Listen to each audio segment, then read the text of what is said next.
келтирип көтөрүүнү, согуштан кийинки башкаруу системасын оңдоону колуна алган.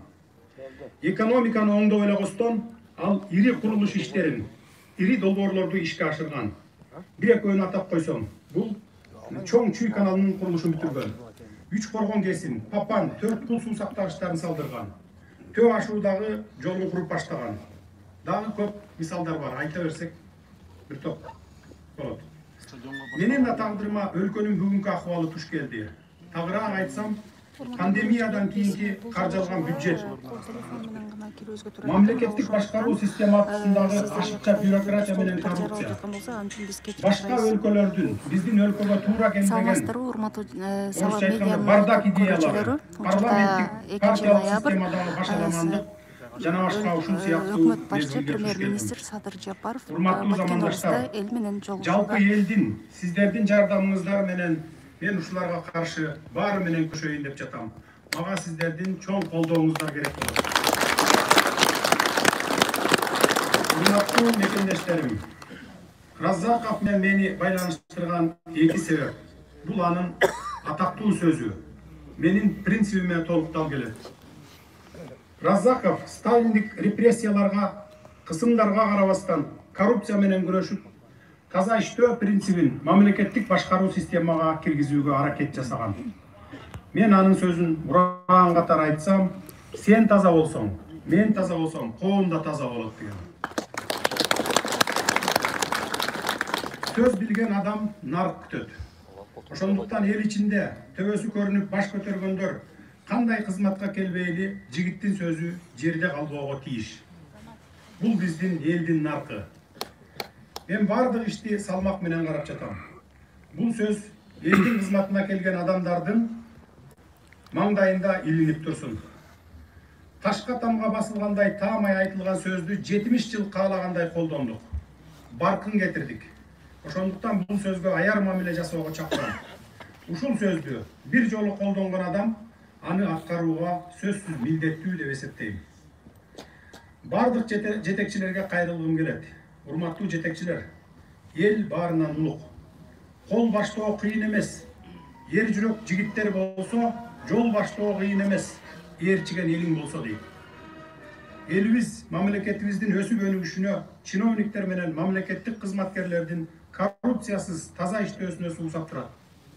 Ошондуктан бардык жетекчилерден бекем саясий эркти көрсөтүп, коррупция менен күрөшүп, таза иштеп, бизди карап турган элди баштап кетүүгө чакырам. Мен ушуга аттандым. Максатым Кыргызстанды коррупциядан арылтып, жакынкы келечекте анын туруктуу өнүгүүсүн камсыз кылуу.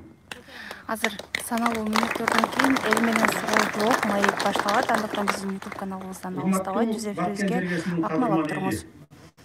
Баткен элинин акыбалы, чек арадагы каармандыгы өзгөчө көңүл бурууну талап кылат. Элдин жашоосу чоңдордун бул аймакка дээрлик аз келиши, бүтпөгөн чек ара чырлары менин көңүл чордонумда дайыма турат.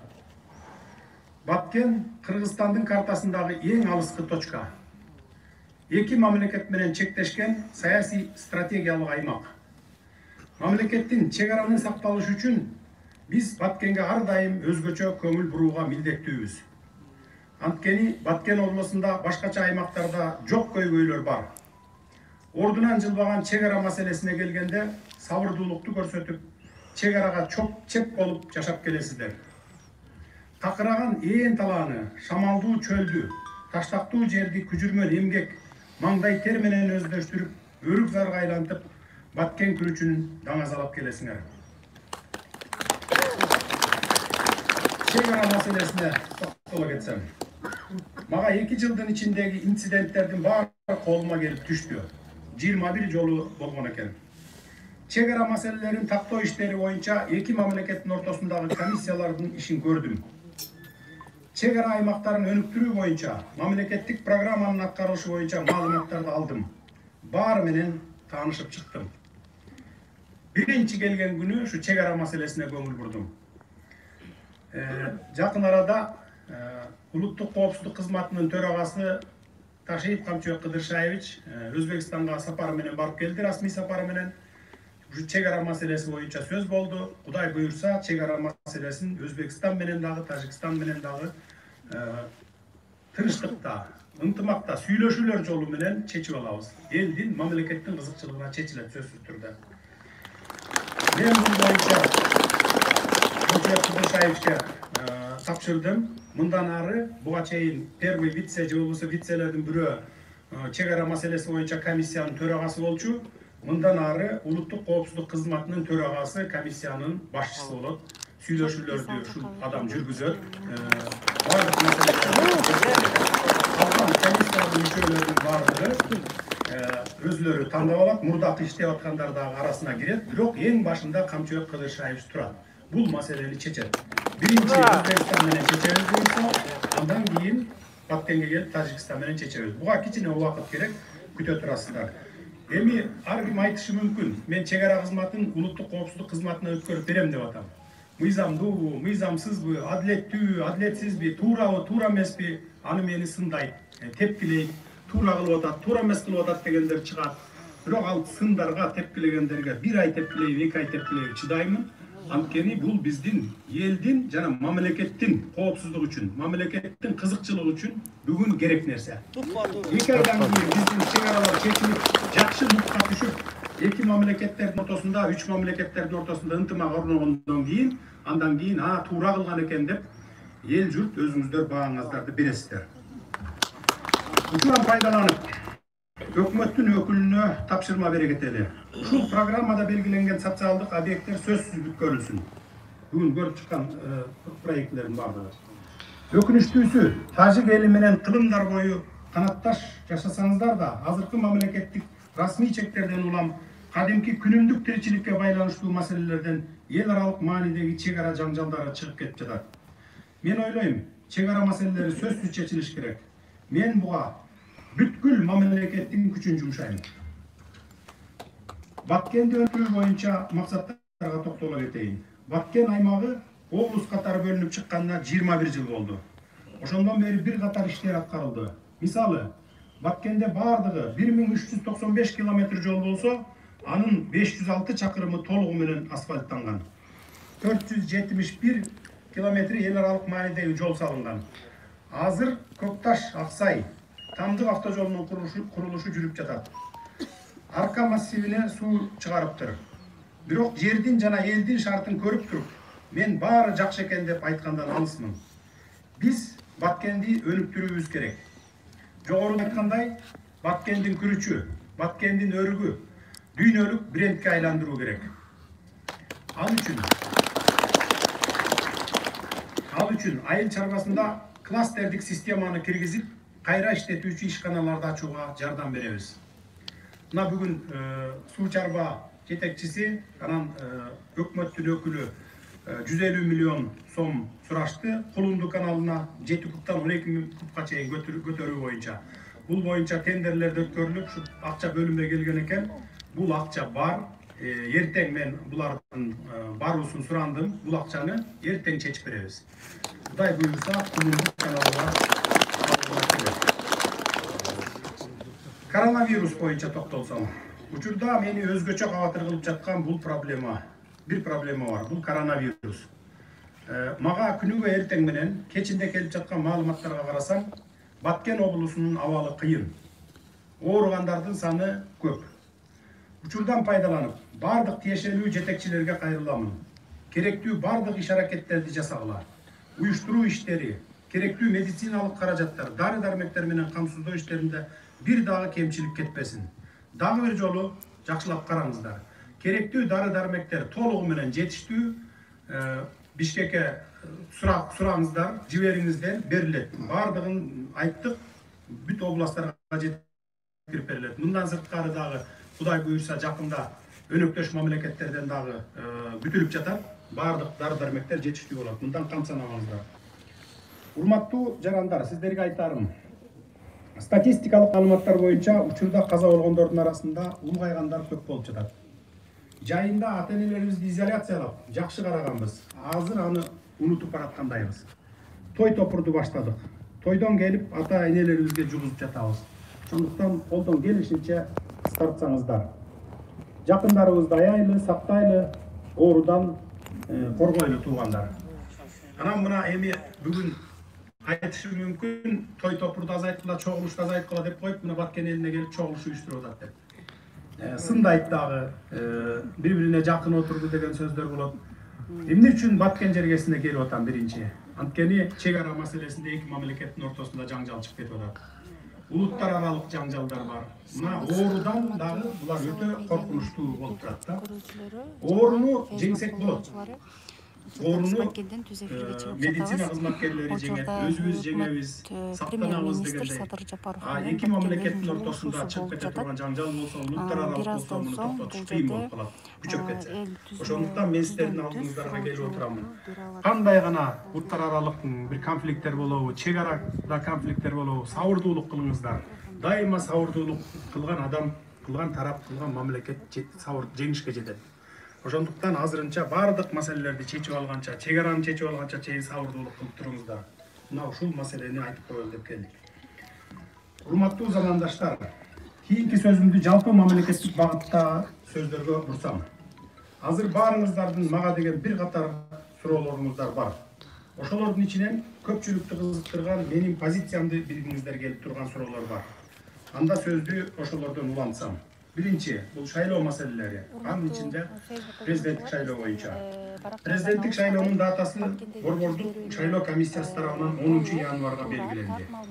Анткени Кыргыз Республикасынын Конституциясынын 68-беренесине ылайык мөөнөтүнөн мурда өткөрүлүүчү президенттик шайлоо президенттин ыйгарым укуктары токтотулган күндөн тартып 3 айлык мөөнөттө өткөрүлөт деп турат. Ооба, мен буга чейин билдиргендей президенттик шайлоого катышам, Кудай буйрса. Президенттин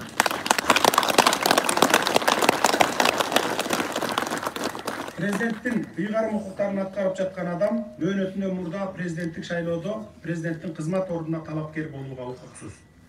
Ошондуктан өзүмдүн ыйгарым укуктарымдын баарын мыйзам чегинде өткөрүп берип, кадимки жаран катарында катышам.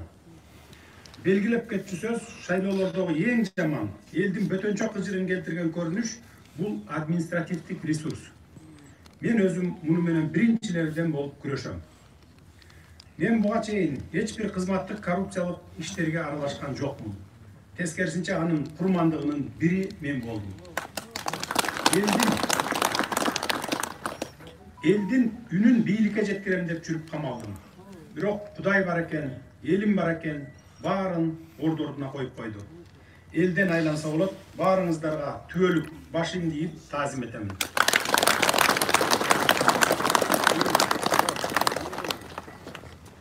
Президенттик шайлоого кетсек, азыркы кызматтарды ким аткарып калат деген суроо туулат. Бүгүнкү күндө Кыргыз Республикасынын легитимдүү өкмөтү түзүлдү. Президент жарлык чыгарды. Өкмөттүн мүчөлөрү бекиди, ант беришти, өз милдеттерин аткарууга толук киришти. Конституцияда кимге ыйгарым укуктар берилсе, ошол адам жоопкерчиликти алууга милдеттүү болот. Азыркы учурда өкмөттүн ар бир мүчөсү бул милдетти аткарууга даяр. Эми жогорку кеңештин шайлоосу боюнча. Эмне үчүн жогорку кеңештин шайлоосу чогуу өткөрүүгө болбойт президенттик менен? Урматтуу мекендештер, биз конституциялык укуктук талаага кайтып келдик деп дүйнөгө жар салып жатабыз. Демек, конституциянын ченемдерин так сактайлы, легитимдүүлүк сакталууга тийиш. Конституциянын 64-беренесине ылайык Кыргыз Республикасынын президенти гана жогорку кеңешке YouTube көрүүчүлөрүбүз жана Facebook колдонуучуларыбыз биздин түз берүүбүздөн алыстабаңыздар. Бир аздан соң эл менен түз байланышуу болот. Бул жерде өзүңүздөр билгендей эле чек ара Баткен облусунда чек ара маселеси башкы көйгөйдү жаратат. Мына ошондуктан биз буга чейин чогулуш башталардан мурун биз сыртта элдерден сурамжылоо жүргүзгөнбүз. Ал учурда элдердин басымдуу бөлүгү чек ара көйгөйү боюнча суроосун даярдап келгенин андыктан бардык суроолорду туура тап биздин YouTube каналыбыздан жана баракчаларыбыздан көрсөңүздөр болот. Андыктан бизден алыстабай бизди көрүүнү убадыңыздар. Жоопкерчиликсиз бийликти өкмөттү түзгөн парламент бизге керекпи? 120 депутат бизге керекпи же керек эмеспи? Жана башка суроолор. Бул суроолордун жообун эл эң жакшы түшүнүп турат. Партиялык система 10 жылда өлкөнү талкалады. Klandык системаны жаратты. Баарыбызды бай кедейге бөлдү. Уюшкан коррупциянын гүлдөшүнө алып келди. Ошондуктан элдин суроо талабын аткаруу максатында биз конституциялык реформаларга барабыз. Азыр реформалар жана референдум боюнча тиешелүү эксперттер, адистер иштеп жатат. Эл менен акылдашмайынча эч кандай референдум болбойт. Баш мыйзамга киргизилүүчү өзгөртүүлөр боюнча ар бир жарандын сунушу эске алынат. Партия, жогорку кеңеш, сот системасы, аткаруу бийлиги, жергиликтүү бийлик, шайлоо комиссиясы жана башкалар кандай болушу керек? Сунуштарыңарды бериңиздер. Кудай буюрса, жакын арада конституциянын долбоорун же парламентке аны чечелекпиз, же конституциялык кеңешмеге алып чыгабыз. Бардыгы ачык болот, эл тараптан барып катышсаңыздар болот, азыркы кыйкырып аткан МПОчулар барып катышса болот, Азаттык каналы катышса болот. Ар ким өзүнүн сунуштарын берип, жалпы элдин талкуусуна түз эфирден берип, күн сайын. Анан кийин акыркы долбоорун алып чыкса болот.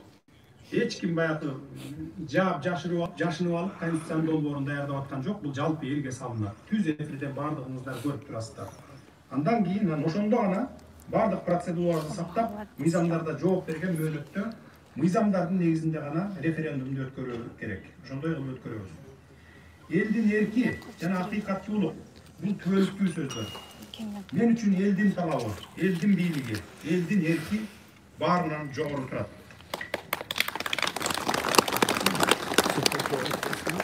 Урматтуу мекендештер, элдин дагы бир чоң талабы бул адилеттүүлүк. Айрыкча сот акыйкатсыздыгы жарандарыбызды кыйнап кетти. Өтө бийик квалификациялык талаптар коюлуучу сот системасына сабатсыз, күн карама адамдар иштеп жатат. Албетте баары эмес, бирок басымдуу көпчүлүгү. Анын кесепети карапайым калкка оор тийип жатат. Менин максаттарымдын бири сот жана укук коргоо системасын реформалоо, эл аралык стандарттарга теңдөө. Же биз диктатордун кулу болушубуз керек. Урматтуу көрүүчүлөр, биз бул жерге камераларыбыз менен толук кандуу кире алган жокпуз. Мына ошондуктан биз кол телефон менен гана түз эфирден алып берип атабыз. Келтирилген мүмкүнчүлүктөр үчүн кечирим сурайбыз. Аны орнотууга биздин өзүбүздүн кыргыздардын, кыргыз калкынын, Кыргызстанда жашаган бардык улуттардын жол бербейт да аларга. Муну биз 30 жылдан бери 3-чү жолу көрүп жатабыз. Ошондуктан дүйнөлүк коомчулук, эл аралык уюмдар жана МПОчулар диктатура болот, эртең Түркменстан болуп кетет дегенден алыс болууга чакырам ошолорду. Анткени мына 30 жылдан бери 3 жолу кыргыз мамлекети, кыргызстандыктар муну далилдеп койду. Учурдагы карапайым элге көп таасирин тийгизбеген, бирок жалпы мамлекетибиздин аброю үчүн чоң маселе. Ооба, азыр биз түз эфирден алып берип жатабыз. Мамлекетибиздеги бийликтин легитимдүүлүгүн чет мамлекеттердин, чет элдик уюмдардын таанышы. Бул бизге абдан керек. Учурдан пайдаланып, дагы бир жолу баса айткым келет. Буга чейин болуп өткөн 2 жолку революцияда мамлекетибиз бир топ убакытка чейин укуктук талаага кире алган эмес. Бул жолкуда бардык бийлик бутактары биздин өлкөдө мыйзамдуулуктун үстөмдүгү бар экендигин көрсөтүп, укуктук конституциялык талаага кыска аралыктын ичинде кайтып келди. Өлкөдөгү бийликти өткөрүп берүү процедурасы конституциялык ченемдерге ылайык тынч өттү. Өзүңүздөр көрүп отурдуңуздар, 2005 жылкыдай, 2010 жылкыдагыдай президенттерибизди кууп жиберген жокпуз. Тескерисинче кууп жиберүүнүн ордуна жакшынакай тынчтык жолу менен мыйзам талаасында өткөрүп берип, экс-президент деген наамды берели деп, мына ошентип эл менен кеңешип макулдашып чечтик. Экс-президент деген наамды бүгүн Сооронбай Шарипович Жээнбеков алды.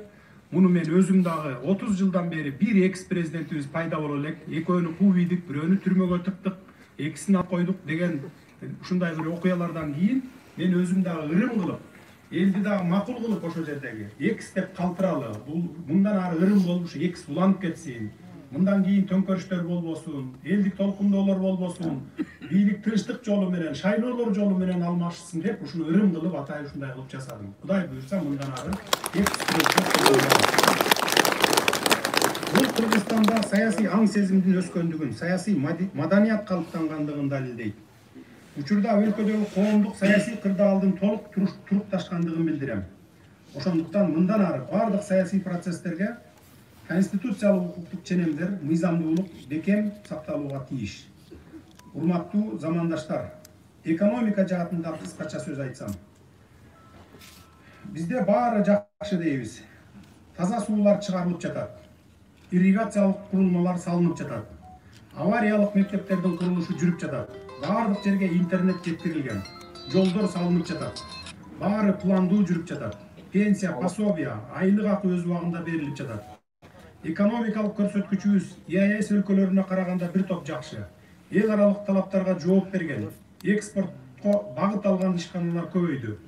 Коронавирустан деле башка мамлекеттерге караганда акыбалды тез оңдоп кете алдык жана башка маселелерди өз алдынча жүрүп жатат.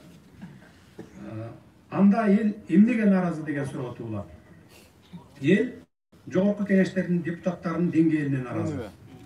Эч бир жоопкерчиликти албаган жогорку кеңешке нааразы. Аткаруу бийлигинин жоопкерчиликсиз мамилесине нааразы. Чакан жана орто ишкерлерди колдоп коргобой, ири магнаттарды гана колдоп. Урматтуу көрүүчүлөр, биз жогоруда айттык, бул жерде азыр эл түздөн түз суроо бере алат, кат түрүндө да кайрылса болот. Биз жогоруда айтканбыз, сиздер көрүнүп атабы билбейм, бирок бул жерде атайын микрофондор коюлган. Мына ушулар менен эл түз суроо берет, ушул жерден ошол жерде Садыр Жапаров жооп берет. Коррупцияны эл жасабайт, аны эл кызматындагы адамдар жасайт. Кыргызстандын эли жарандарыбыз коомдук жашоонун бардык процесстеринин чордонунда болуп келген жана боло берет. Бара-бара коррупцияны жок кылабыз, Кудай буйрса. Ошого сиздердин жардамыңыздар керек болот. Ошондуктан менин максатым биринчи, шайлоо процессин реформалоого барабыз. Коррупцияга каршы реалдуу стратегияларды жасайбыз. Укук коргоо органдарынын структурасын өзгөртөбүз. Жазык мыйзамдары толугу менен реформаланат. Мамлекеттик секторду түп тамырынан бери өзгөртөбүз.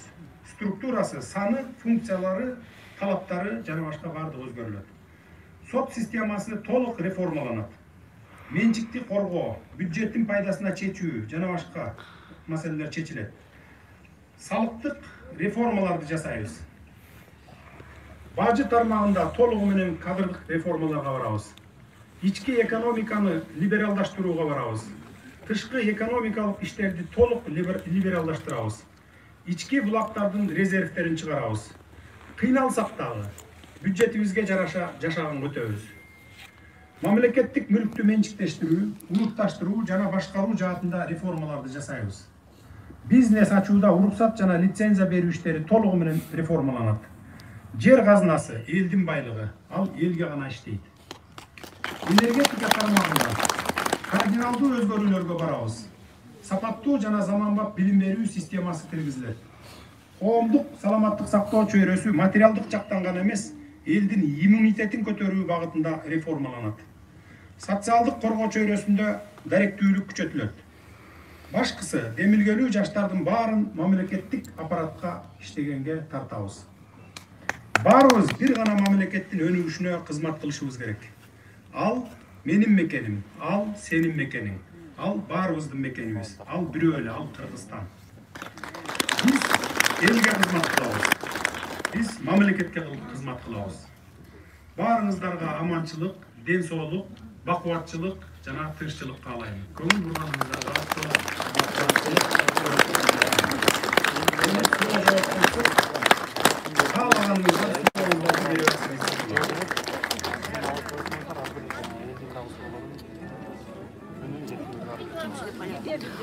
Урматтуу биздин YouTube көрүүчүлөрүбүз, бизден алыстабай туруңуздар. Азыр бул жерде Садыр Жапаровго эл түздөн түз суроо берип, ушул жерден жооп алышат. Андыктан бизден алыстабай бизди көрүүнү улантыңыздар.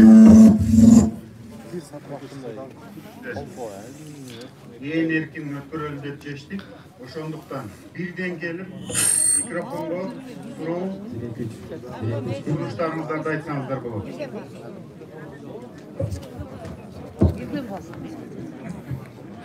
Бирек үч. Бирден чыксаңыздар, бирден.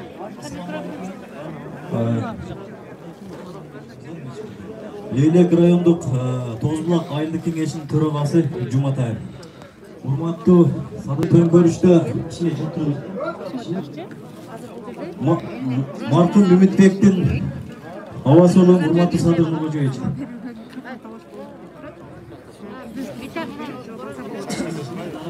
Урматтуу туугандар, тартипти сактасаңыздар, бирден чыгып сүйлөсөңүздөр. Сураныч сиздерден.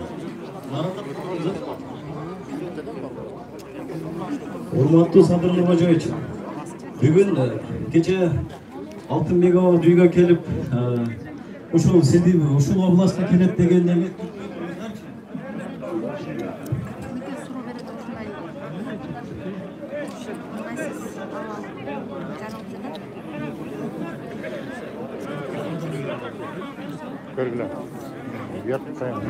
Ушу үй бүлөсүнүн атынан Үмүттүн ошол убактагы эмесине мамлекеттик республикалык массагатта кандай гана иш-чаралар болду деген сурооду атам эрте менен дубасын берип жатып, ошол туугандар менен сизге салам жолдошту. Анан бул кандай мааниде, кандай иштер жүргүлүп атат? Бул баланын өмүрүнө ким жоопкер? Ошол маселе очо козголду. Ушул дубай саламдарын сизге жеткирип отурам. Бул биринчи маселе. Экинчи маселе, урматтуу Садыр Нурбажоевич, биз Тоз Булак айыл өкмөтүнүн төрагасы катары айтарым, бизде өкмөттөр аралык чек ара аймактар эч такталган эмес да. Ошол ушу Кыргызстан боюнча эле болуш керек. Бизде өтө көйгөй жаратып атат. Себеби ошол көйгөйдүн негизинде эч кандай бир иш кыла албай атабыз. Анын кесепетинен бир канчалаган мамлекеттин акчасы десек да болот. Эмеге мындайча айтканда озукта жүрөт да. Ошону Гидрозем 2017 жылы эме кылып инвентаризация кылып ошону бүткөргөн эмес. Ошонун негизинде өзүңүз айткандай бул айыл өкмөттөр ичинде бардак болуп атат да. Электе авиа каттам аз болуп атат, ошону карап койсоңуздар, жете албай атабыз Бишкекке. Рахмат.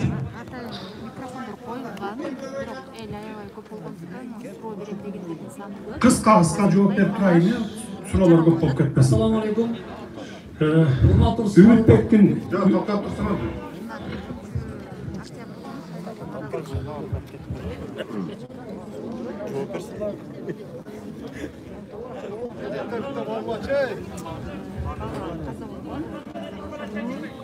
Үмүтбектин туугандарынан келгенби? Сурасаңыз. Өкмөттүн өкүлү. Siz anam gelip ketesiz mağan. Bir koyar koğula. Ötüp gelip ketsin andan keyin. Hem Ümitbek'in hem jakkan jeri jaylı olsun. Bu da kırsık eken. 18 yaşka, 19 yaşka жаңы толгон балабыз ötüp ketti. İmanı salamatта olup, Kudayım beyişinen bersin. Unutta kalbayız. Tübölük bizden esibizde kalat. Unutbayız. Kim жоопкер деген gаны Kuday buyursa жоопко тартабыз. Мына бүгүнкү күнгө чейин улуттук коопсуздук кызматынын мурдагы башчысы менен ички иштер кызматынын мурдагы башчысы бүгүнкү күнгө чейин жок, изделип атат. Кимдер команда берген, кимдер ошо эл менен милициялардын ортосунда кагылышуу болуп кеткенге күнөөлүүлөр бардыгы жазага тартылат. Чек ара маселеси боюнча суроо бербей эле койсоңуздар болот азыр. Мына мен айтып өттүм, кайра кайталанбасын. Жакын арада көп күттүрбөйбүз. Сүйлөшүүлөр башталат, бардык маселелерди чечилет. Кызыңыздын жүрөгү оорусу боюнча жазып койдум, тапшырма берели. Бул туура айтасыз, Кыргызстан боюнча эле бардык проблема, бардык жакта эле. Авиакаттам боюнча муну да карайбыз. Азыр мына аэропортто бир дагы самолетубуз жок экен.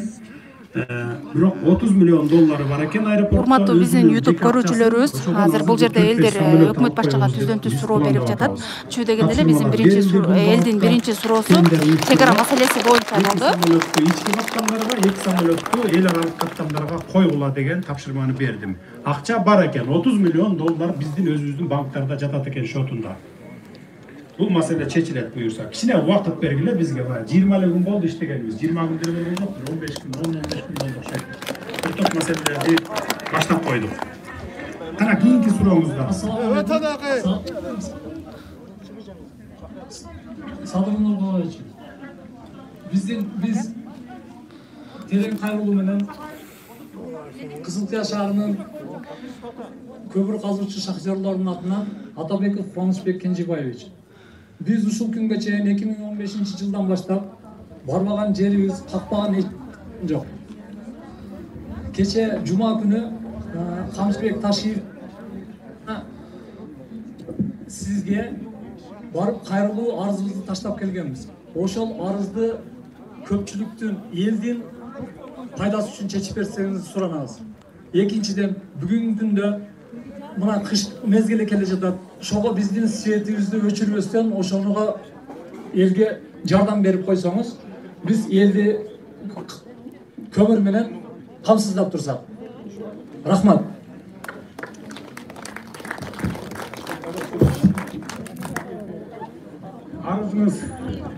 Арызыңыз бар түшкөн болсо аны карап беребиз. Свет боюнча маселе. Мына биз өзүбүз свет чыгарган өлкөбүз. Ушу свет чыгарып туруп, анан жайдын күнү кое берет экенбиз, суунун баарын. Светти дагы кетирет экенбиз. Кыштын күнү кайра башка өлкөлөрдөн, Казакстан, Тажикстан, ушулардан биз кайра свет сатып алат экенбиз. Мына кайра свет сатып алат экенбиз. Бул деген мындай күлкүмүштүү нерсе да бул. Мындайча айтканда шылдың деген сыяктуу да. Эми быйыл дагы кыштын күнү кайра импорт кылбасак, биз свет өчүрүүгө туура келет экен. Мына ушундай акыбалга жетиппиз да. Биз ушу свет чыгарган өлкө болуп туруп иштет экенбиз. Энергия чыгарган. Эми муну калыбына келтиребиз.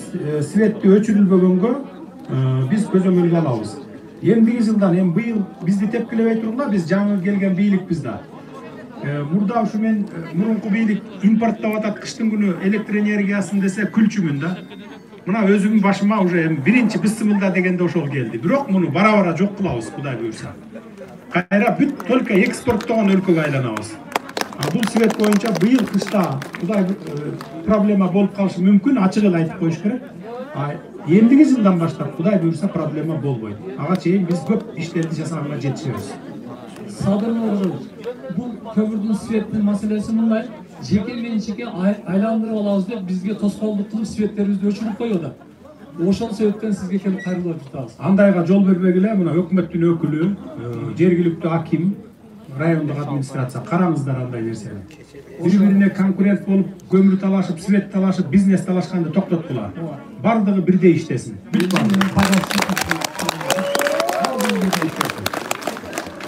бирөөнүн тууганы экен, же болбосо тааныш дос экен, ошого бир шарт түзүп бере коелу дегениңерди токтоткула. Андай болсо, мына азыр 21-кылым, урматтуу иним, азыркы кайрылып аткан. Facebook деген бар, Одноклассник, Instagram, YouTube деген бар. Бардык каналдар менен жеткизсеңиздер болот, андай проблема болсо. Только чындыкты, так, анан актыкты жеткиргиле. Анан бири-бириңерге эрегишип калып эле, анан ушуну эптеп мен каралап коеюн десеңер, анда туура эмес болуп калат. Кудай да жакшы көрбөйт андайды. Ошон үчүн так маалыматтарды жеткирип тургула, мына Facebook аркылуу эле. Бардык элдин бардыгы азыр Facebook'та отурат, кыргызстандыктардын бардыгы. Дароо реакция болот. Только чындыкты жеткиргиле. Калпты эмес, бирөөгө жала жабууну эмес. Чындыкты жеткирип тургула. Эгер акимдер аркылуу, өкмөттүн өкүлү аркылуу жеткизе албай атсаңыздар. Биз карайбыз, сөзсүз көңүл бурабыз.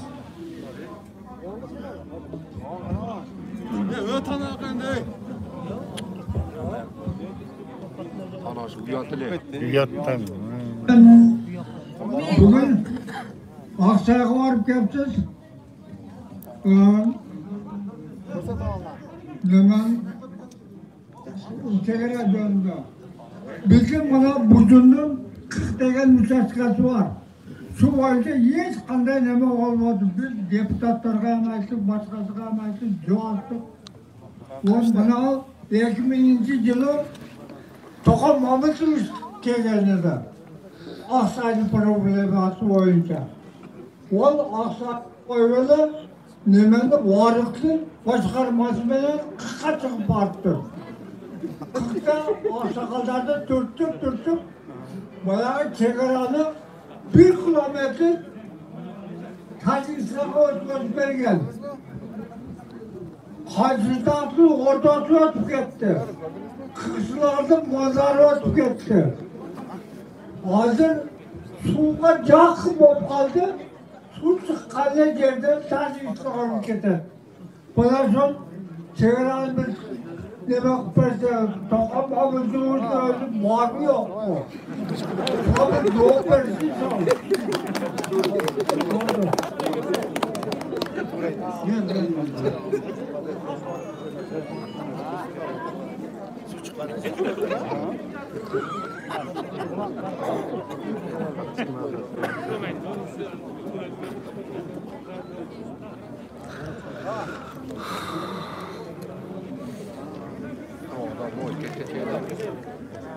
Раз.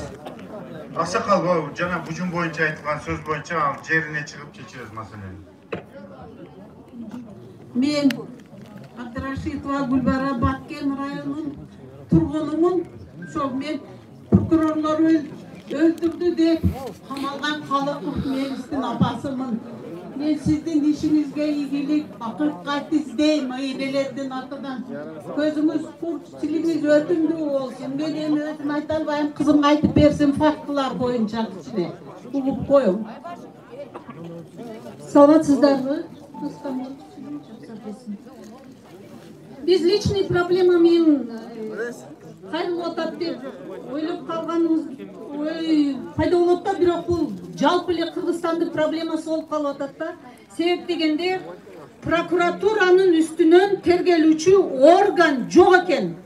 Прокурорлор каалагандай кылмыштарды жасап, анан кийин мен Жамшитовдун лично приемунда болгонумда прокурорлорду биз өзүбүздүкүлөрдү камай албайбыз деди. Ушул прокурорлор, орустар айтмакчы, безнаказанность порождает преступление дегендей, канча кылмыштарны жашырып, жөнөкөй адамдарга одарып, эч кандай жоопсуз калып атат. Анан бизде бир эле проблема мынандай: суббота күнү ичип бирөөлөрдү мал апарасын, машина табасын деп үстүнөн алып барып, же ичип мас болуп, бири былыкысыны жашырам деп өздөрүнүн башчысыны 6 прокурор барып өлтүрүп, менин иниме одарышып койду. Бул деген бет тырмачылык кылып атат дегениңиздер, мына 5 мүнөт убакытта мен кыска эле менин иним күнөөлүү эмес деген 10 доказательствону айтып коеюн. Мына прокурорлор өздөрү сотто 6 мылтык менен бардык деди. Тергөөчү 3 эле мылтык тапшырган. Анан азыр сотто бир эле менин инимдин мылтыгы бар болуп атат. Башка мылтыктар жок. Ушу тергөөдө Анарбай Мамажакыпов, мурдагы Баткендин прокурору өлтүрүлдү ушул мылтыктан деген далил делген жок. Ошол баланын мээсинен 3 коргошун табылды. Бул 0,9 мм картечь деп аталат экен. Ошол табылды. Менин инимдин охотничий ружьёсунун 0,01 размердеги 50-60 майда коргошун болот экен, 0,4 мм болуп чыгып атат. Анан баллистикага берилген, кан боюнча текшерилген эксперт айтып атат: мен ИШ-16 Байкал деген мылтыкты текшердим, Анарбай Мамажакыповдун кровь была деп орусча айтып атат, 3 жолу айтты. Анан баллистикага ошол ИШ Байкал мылтыгы жок болуп атат. Жок таги. Мени болсо ошол адамдын баланын мээси деп чыгарган эмес, дагы өлүк табылган жерден 3 метр аралыкта бүтүн мээ пайда болуп калып атат. Экспертизада мээ чачылып кетти деп, суу болуп чачылып кетти деп бергенден кийин 3 метр наракта бүтүн мээ пайда болуп атат. Аны да 9 күн сейфте кармап, тергөөчү иритип, экспертиза жок болуп атат. Бишкектен чыгарып берген экспертизада баш мээ сөйөктөр 3 жак сөйөк деп берилип атат, 3. Анан 2 тиши сынган деп берип атат. Ошол эле экспертизаны Оштун тергөө эмеси, экспертизасы 3 эле сөйөк бар, калганы 2 кол сөйөк болушу мүмкүн, малдын животное деп берип атат.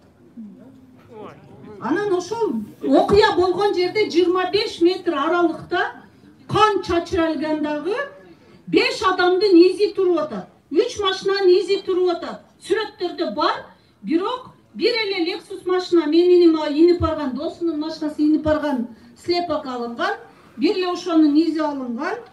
Анан башка адамдардын, прокурорлордун эмеси эч тергелген жок. Биркалар алмашып кеткен дагы, прокурорлордун кийимдери 28 күндөн кийин алынган дагы, жаңы бушлап тапшырып койгон, этикеткасынын жибини дагы алып койбоптур. Этикеткасынын жиби турат. Анан ошол прокуратуранын версиясы боюнча атты дагы бушлаттан күйгүздү деп мойнуга алды деген информация берилген. Бул мойну эч кандай мойнуга алган эмес. Мына прокуратуранын эле сөздөрү менен болуп атат. Ошол күйүк дененин бетиден табылган сотто турган материалдын ошол районный прокурор Мирлан Калыбековдун жаңы тапшырылган бушлат эмес, эски бушлаты өзү турат. Ошол күйгүзгөн убактыда менин телефон распечаткасы менен мына күбө тажик молла бар бизде, ошонун үйдө болгон. Ол күбө бала айтып атат. Тажик баланы прокурорлор бары үйгө куйгузуп, тажиксин деп коркутуп, аны все равно айтып атат. Улан деген бир күбөбүз бар. Сиз кечиресиз, сөзүңүздү бөлүп коеюн. Баягы элдин убактысын албай. Бул проблеманы мен интернет булактарынан билет элем. Мен баарын көрүп билип отурдум, тиякта отурганда дагы. Муну мен сиздин немеңизди түшүндүм. Мен дагы ошо күмөн санап жүргөнмүн, өзүм, жеке өзүм. Азыр баш прокурорлукка эч кимге тиешеси жок. Мурда прокуратура системасында иштебеген адам келди, билесиздер, Курманкул Зулушев деген. Мен ошол кишиге тапшырма берип, кайрадан тергөө жүргүзгөнгө мен ошону тапшырма берейин. Бул боюнча кайра тергөө жүргүзүп, муну жазып алдым. Эл убактысын албайын, мен билем муну, билем. Жакшы билем. Чоң үмүт кылып, ошо кайра тергөөгө жөнөтүп, прокуратура кызматкерлери, жөнөкөй кызматкерлерге окшоп, чоң камалып, жаңы ачылган жагдайлар менен кайра тергөөгө болот. Сот бүтүп калган да, негизи сот. Азыр биз областтык инстанцияда карантин. Прокурордон уган азыр кайсы стадияда турат иш? Областтык инстанцияда турат азыр кароодо, бирок недоказанный преступленияга менин өмүр бою берген. Бул деген Бул мешеш биринчи инстанциядан Ошто каралган, азыр экинчи инстанциядан Ош облусунда каралып атат. Анда сотто экен да бул иш деген. Бул иш сотто, бирок жергиликтүү боюнча Баткенде болгон окуяны Ошто экен деп атпайм, ошончо жаңы ачылган жагдай. Өмүр бою шаардыкта азыр областта карантинде турат, бирок биз ушу тергөөнүн кайра тергөп, ушу прокуратура кызматкерлери чогуу баары жооп беришсин деген талап коюп. Болду, муну биз соттон көзөмөлгө алайын. Соттон көзөмөлгө алайын. Мен ойлогом да аягына чейин бүтүп чыгып кеткен экен деп, иш бүтүп калган экен деп. Эгер иш бүтүп калса, жаңы ачылган жагдай менен деп кайрадан тергетсек болот эле. Сот иш, значит, сотто экен. Муну көзөмөлгө алайын. Assalamu alaikum, урматтуу Садыр Нуркожоевич. Хуш келдиңиз Баткен жергесиге. Садыр Нуркожоевич, биз Кызылкая шаардан келдик. Мухаммедия мечитиге биз эл менен өзүбүз топтолуп, араб туугандарды алып келип, алардан жардам сурап, чоң мечит курушка жардам сураганбыз. Ошол мезгилде араб туугандар айтты, силердин истемеңер көп экен, акча көп кетет экен, биз 15 000 доллардан ашыкча бере албайбыз. Кичине сабыр кылып турсаңыздар, бир акча топтойлу дегенден биз болуптур деп кичине сабыр кылып турсак, бир жылдын ичинде акча топтолуп калып, ол кандайдыр бюрократический жол менен башка кишинин колуга тийип калып, азыр ошол 250 миллионду 10 элге кире беришиңизде сүрөтүнү тартып коюптур. Бул жалган, кыпкызыл жалган бул. Мурдагы губернатор Калмурзаев, азыркы мэр, шаардын мэри Топчубаев биргеликте болуп, элге бар, ояка бар, бияка бар кылып, азыр өздөрүгө жеке менчик кылып салып алды. Сизден сураныш ошол акчаны бизге доказат кылсын, канча келгенини элге кайтарып берсин биздин жамаатыбызга. Сизден сураныш. Мына колумдагы кагаз Садыр Нуркожоевич, сизге өтө керектүү болот, бир карап көрүңүз. Берип жибериңиз. Мечитти жеке менчик салууга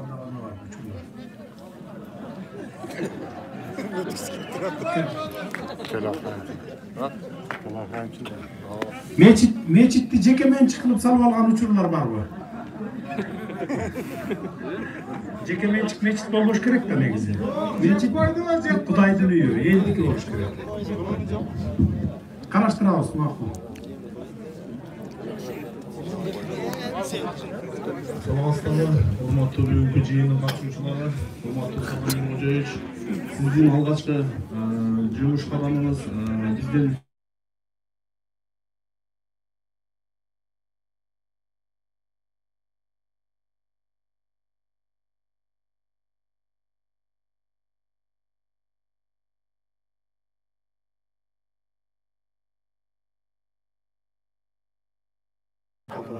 аймакта татаал түрдө элибиз күн кечирип келет.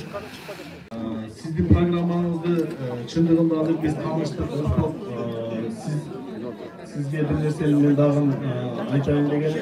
2005-жылы биздин ушул Баткендин колуна губернатор Айжигитов Султан агабыз текесе керек маселеси боюнча бир чоң жакшы проектлерди сунуштап, эч бир ишке ашпай келгенде ошол нерсеге өзүңүз өзгөчө көңүл буруп, биз ушундай бир тоокендерин жыйыштырып коюп эле, ошол ГЭСтерибиз ишке ашып кала турган болсо, биз электр энергия менен эле бир татыктуу жашоодо жашап, өнүккөн өлкөлөрдүн катарын толуктайбыз деген бир чоң ишенич бар да. Анан кийин бүгүнкү күндө сиздин ушундай бир жакшы уран менен, жакшы сөздөрүңүз менен элдин, жаштардын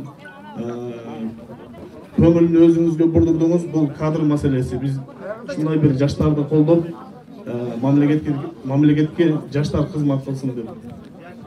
Бүгүнкү күндө сиздин командаңызга биз чындыгында ынанабыз. Албетте Камчыбек Кыдыршаевичтин дагы бир чоң эмгектери бар. Ушундай бүгүнкү күндө татыктуу кызмат кылып келген биздин өзүбүздүн агабыз, өзүбүздүн азаматыбыз татыктуу иш алып барды. Бул кишинин эмне үчүн ушундай кызматтан кеткени биз үчүн табышмак болуп калды. Ушул кишини дагы бир өзүңүздүн командаңызга кошуп татыктуу иш алып барсаңыздар деген ойдомун. Бул Улукбек Кочкоров Тойчубаевич. Чоң рахмат.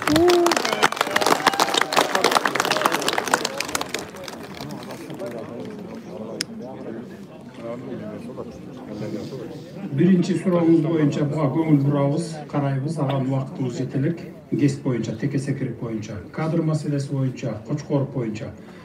Баягы кыргызда жакшы сөз бар, бөдөнөнү сойсо да касапчы сойсун деген. Ал өзү базовый образованиясы, өзү негизи турушу менен өзү улуттук коопсуздук кызматкери болуп иштеш керек эле да негизи. Анан биз аны ушу улуттук коопсуздук кызматкерин алып кетип, анын ордуна башка бир ошол тармакты тарта турган кишини алып, кызды алып баралы дегенбиз. Бирок ал өтпөй калды. Бүгүн Улукбек иштеп атат. Аны биз кетирбейели же болбосо бул кадр көчөдө калсын деген жокпуз. Сөзсүз андай кадрларга, жаш кадрларга, билимдүү, прогрессивдүү кадрларга биз жумуш орду менен камсыз кылабыз. Андай кадрларга мамлекетибиз бүгүн суусап турат. Менин өзүм принцибимди өзүңүздөр акыркы эле бир 20 күндө көрдүңүздөр го деп ойлоймун. Мени айтылбаган сөздөр менен, айтпас, ооз калгыс сөздөр менен сөккөндөр да болгон экен арасында. Мен ошолордун бардыгын кызматка тартып алып келдим. Жаш кадрларды, өзүлөрү суранып аткан, бир жыл мен да ошо интернет булактарынан көрүп жүрдүм элем, Минселхоз, Токтогазиев жаш бала боюнча. Аны дагы мен өзүм чакырдым. Кел, сен сурап жүрдүң эле ушу министрликти кана тартчы көрөлү. Тилиң менен ишиң бирге келишер бекен ошого? Дал келер бекен? Сурабалдиева кызыбыз боюнча. Ал бизди биринчи шайланган күнү премьер-министрликтен кулатабыз деп бир эмес бир нече жолу аракет кылган топ болчу. Аны дагы өзүм чакырып келип, келиңиз, могу жерде иштеңиз десем, ошо вице болуп иштеп берейин деди. Бүгүн мына вице болуп иштеп атат. Улукбек Кочкоров менен мен эч бир жамандык отношениям жок. Тескерисинче 2010-жылы жакшы билесиздер, Ата Журт партиясы менен бирге шайлоого аттанганбыз. Биринчи жолу биз депутат кылганбыз аны. Мына Камчыбек Кыдыршаевич отурат, Ахметбек Кендибеков баарыбыз аны депутаттыкка алып барган биз болчубуз мынакей. Ошондуктан уулуңуздар ал жумушсуз калбайт. Бизге керек сөзсүз. Assalamu alaikum, Sardar Кочоевич. Менде 3 суроом, Баткен жегесине кош келипсиз. Биринчи суроом мына участка берүү боюнча жарандарган. Бизде 2017-жылы 56 гектар жерде трансформациялоо боюнча өкмөткө жөнөткөн болсубуз. азыр күнгө чейин ал чечилген эмес. Сизден сураганыбыз ошол бул бардык эле область боюнча эле көйгөй болсо керек, жарандарга жер берүү боюнча. Ушул трансформация боюнча мурдакындай болуп, эгер мүмкүнчүлүк болсо акимдерге кайтарып берсеңиз. Андай болбой турган болсо, ошо биздин көйгөйдү чечип бергенге аракет кылсаңыз.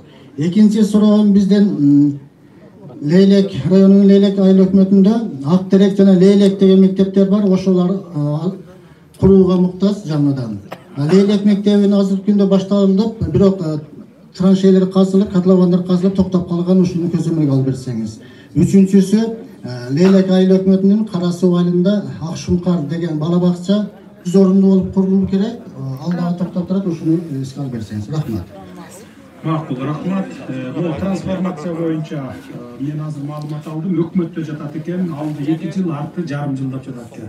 Жардамчы аппарат жетекчиси катышып отурасыздар, жазып алыңыздар, шуну мага кол коюп алып келесиңер. Мага премьер-министрдин колу гана калган моменттер бар экен, трансформация боюнча. Бардык министрликтерден өткөн экен, көпчүлүк трансформация болчу жерлер. Мен кол коюп берем бул боюнча. Эгерде силердин документтер менин эле кол коюмда калган болсо, мен кол коюп берем жакын арада. Assalamu alaikum, урматтуу жыйын катышуучулары, урматтуу биздин эл ишемиге толгон Садыр Нуркожоевич. Мен сизге сөз келсе атаңдай аябай деген сөз бар да. Сизге бир сиз ал чек ара боюнча суроо бербей турсаңыздар, бул баары убакыт көрсөтөт десеңиз, бир четинен ыйлагым келип атат.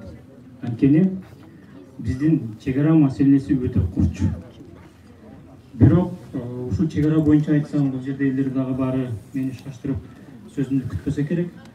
Ошого Самаркандык Актатыр Аксай айыл өкмөтүнүн жергиликтүү кеңешинин депутаттары менен жыйын уюштуруп берсеңиз. Бул 10-15 адамга убактыңызды бөлүп, чек ара көйгөйдө кандай маселелер болуп атат? Делимитация, демаркация иштери кандай жүрүп атат? Эл менен кандай иштеди мурунку бийликтер? Кандай канчалык элдерди кысымчылыкка алды? Элдердин үнү кайсы жерде? Элдер эмнени эңсейт? Элдер кайсы жерде алмаштырат? Ошого ошогон толгон токой маселелер боюнча бизге конкреттүү бир тегерек усталык уюштуруп берсеңиз. 3 айлык өкмөттүн же болбосо Leylектин дагы 9 айлык өкмөтүн кошуп, баарын биргеликте бир 50 адамга тегерек усталык уюштуруп берсеңиз. Чек ара маселеси боюнча. Анткени эми бир аз көзүмө жаш алып келет. Мен дагы ошол чек арачылардан колум ок деген. Бизден заркашка ыйлаганбыз. Кыштын күнүндө мектепте түнөгөнбүз. Эми муну өзүңүздүн жүрөгүңүз менен сезип, бизге уюштурат деп ишенем. Рахмат. Сиз мени туура эмес түшүндүңүз да. Чек ара боюнча кайра кайталап суроо бериле бербесин деп атпайм. Биз эмнеге келдик бул жерге, Баткенге? Биринчи чек арасын маселесин чечели деп келдик, ушул боюнча.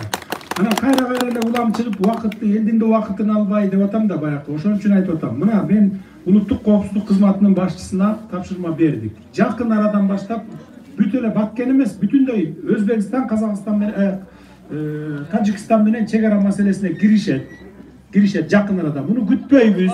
Сизди да күттүрбөйбүз. Мына мен тапшырма бердим го. Ошон үчүн айтып атам да чек ара маселе боюнча. Ал эми биринчи талаш тартыш жерлер боюнча кошуна өлкөнүн коллегалары менен сүйлөшүш керек, чечиш керек. Андан кийин келип анан эл менен диалог уюштуруш керек. Ошондон сизге жана уюштуруп бериңиз деп атпайсызбы мындай диалогторду? Ошондо кылыш керек. Азыр барып сүйлөшүп келбей, макулдашпай, баягы картинаны көрбөй туруп силер менен жөн эле талаш тартыш боло бергенде эмне болот? Ишти мындай көзүм билген адам мына Камчыбек Ташевич Кыдыршаевич жакшы билет баардыгын. Мен жакын арада ишке киришет, Кудай буйрса. Мен биринчи иш сапарыбыз мына сиздерге ошо чек ара маселеси боюнча болуп атат. Суу көйгөйү боюнча болуп атат. Буюрса уюштуруп бересиз да? Уюштуруп беребиз. Уюштуруп берет. Келет сиздерге отуруп алып эл менен кеңешип туруп чечет. Мен Абдулла Ким Уланбай, жергиликтүү кеңеш, Самаркандык жергиликтүү кеңешинин депутаты. Жакшы.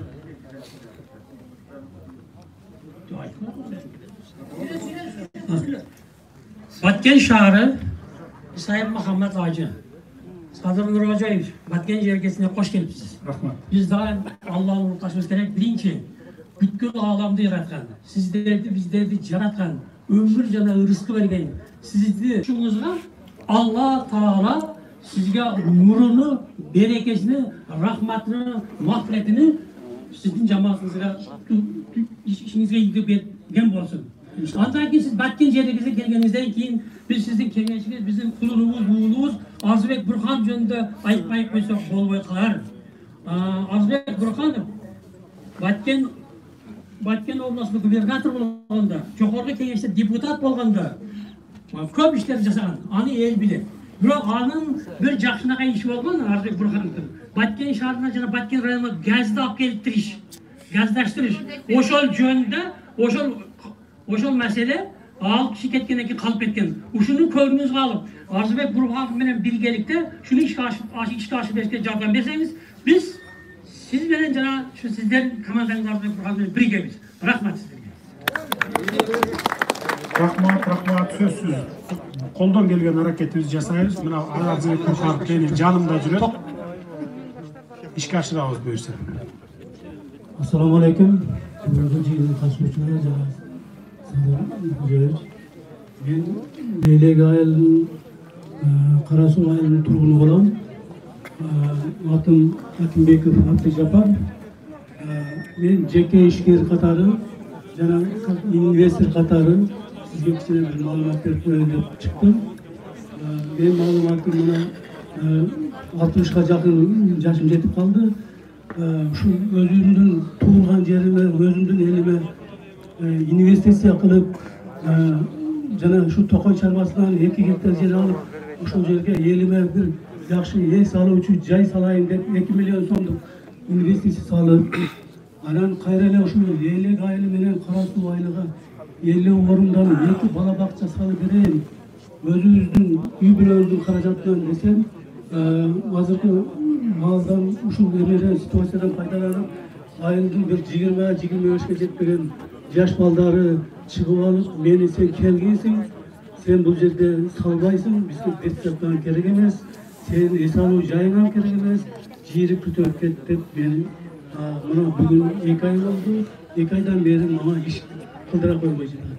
Негизи мен азыр 2 миллион сомдук каражатты Toqoy çarбасынын көрттөндөрү жана туризмди өнүктүрүү боюнча 2 миллион сом каражат сактап, ишимден акырга чыгып калдым, бирок токтотуп койдум.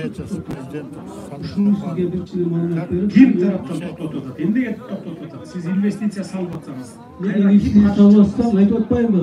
Мени көрө албастык кылып, мени Айжыкмөттү, акимби? Жок, ошол айылдын bir 20-25 жетпеген балдар жыйылышып алып, meni ko'ngiltuqda odatda doim inson joyingdan jiyib ket, bizga seni destinatdan kerak emas, doim sen chiqib ketdi, mana hozir 2 ay bo'ldi, 2 aydan beri Alarga endi mish aytib o'tadi, sizni salib bergan. Endi oyog'imga tushundira olmayman, biroq ko'ra olmaslik bo'ladida bu yerda.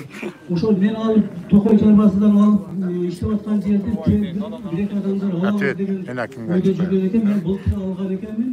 Ular bu yil boshda alınıp kalıptı. Ошонун аркасынан булар уюштуруп, мени кууп чыкмакчы болуп атат. Жергиликтүү маселе Азыр мына ушул эме боюнча мына документтерден бар. Сизге ушул документтерди тапшырып коюп, ушул документтерди көрсөңүздөр, жооп бересиз. Өкмөттүн өкүлү менен жергиликтүү бийлик менен чечип бергенге мен тапшырма бердим. Эгерде чече албаса, чечпей дагы бир улана берсе, анда кайрыласыздар жогору жакка. Рахмат. Болду. Урматтуу туугандар. Азыр 4:30-да Садыр Нуркожоевич учуп кетиш керек да, ошого үлгүрүп мамлекеттик деңгээлдеги маселени көтөрөлүчү. Мамлекеттик чечиле турган, жергиликтүү деңгээлде чечиле тургандар биз өзүбүз чечели сиздер менен. Орчундуу маселени көтөрүңүздөр мамлекеттин деңгээлинде, убакыт аз. Урматтуу Sadribek oğlum kulak salıp durgun. Ben Karabulak aile hükümetinden geldim el için. Karabulak ailinde min kocalık el yaşayıp. Yaşlarımız bari çağırga ketip, oyak yağa kvartara ketip atar. Şu ailемizin aslında 60-50 hektar yer var. Şu transformasyon bolmayınca da. Şu Karabulak aile hükümetinin ceradisi Bişkek'e bağırıp kol koydurayın dese akça talep kılıptır. Kol koyduran belki de kayıt geldi ceradisi. Mana bu ayıllarda biz akşama taldar kalan, yaşlar bari kendi bir uyda 2-3 kelin yaşap jatar. Şunu cazı alıp şu transformatsiya kıla turgan ministrге tapşırma bering ulum. Ala keyin ikinci mesele Qarabulaq ayılında şerden 20 kilometr tog'dun astida yaşayız, qar bar ustida. Kanalimiz kurulgan sayız vaqtda fakat janchilib, jorilib suv 50% astiga ketib жатат. Shuni o'ngdashga ayni hukumatlar aqcha bermay жатат. Şuğa bir köngül burup bizni Qarabulaq ayni hukumatga aqchani ko'proq bersangiz, şu kanallarimiz o'ngdalib elga suv yaxshi jetib qolish kerak. Bağdağdı bana. 1 minutda sakıpsanız. Olan dağı bitta problema taza suv boyunca bizde 5 kilometresi taza suv var, 2 bulağımız var. Sayız vaqtda bu kurulgan, bu çirip, tüşüp, kün dağında suvçu. Şu suvu yaxşı gelmey жатат, tayar su, samakat keladi, elektrik ketmey. Şunu dağı bir nazarga alıp koysanız Sadirbek Ulup, bana to'xtatır. Endi buna sizden alıp baratgan işiniz abdan жақсы radio televizordan uqvatamiz. Qirg'izistonda Xudo xolasa жақсы yo'lga solasыз. O'tgan өлкөлөргө qarab Xudo xolasa borasiz. Amin. Jortqanda jo'lingdasin, qizirchilar bo'lsin. Rahmat. Transformatsiya bo'yicha mana hukumatning o'kilini aytdim. 2 yilda 6 oylab жаткандар бар ekan. Yana siz hozir aytib o'tpaysizmi, qo'l qo'ygan акча сурап dedi. Bundan keyin hech kim акча so'ramaydi. Agarda mendan ele qo'lim qolgan bo'lsa, men qo'l qo'yib beraman transformatsiya bo'yicha. Mana hukumatning o'kili bit oblast bo'yicha jinab olib baratmagan.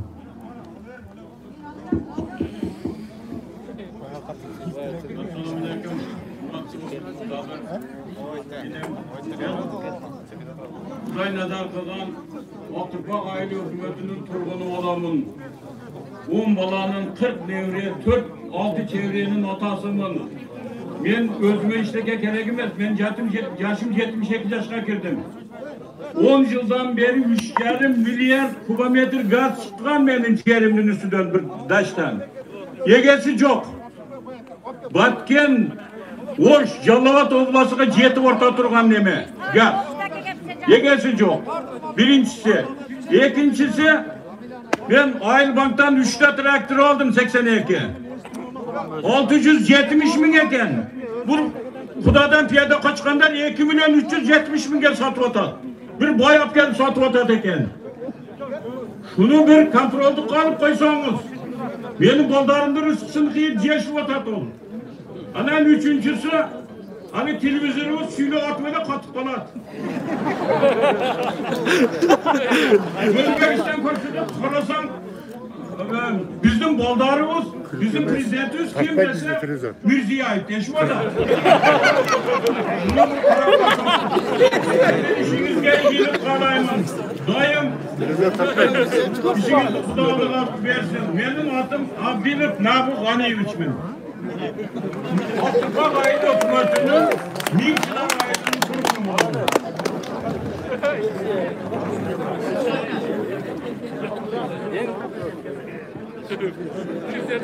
Ma'qul, qarab, jazoni.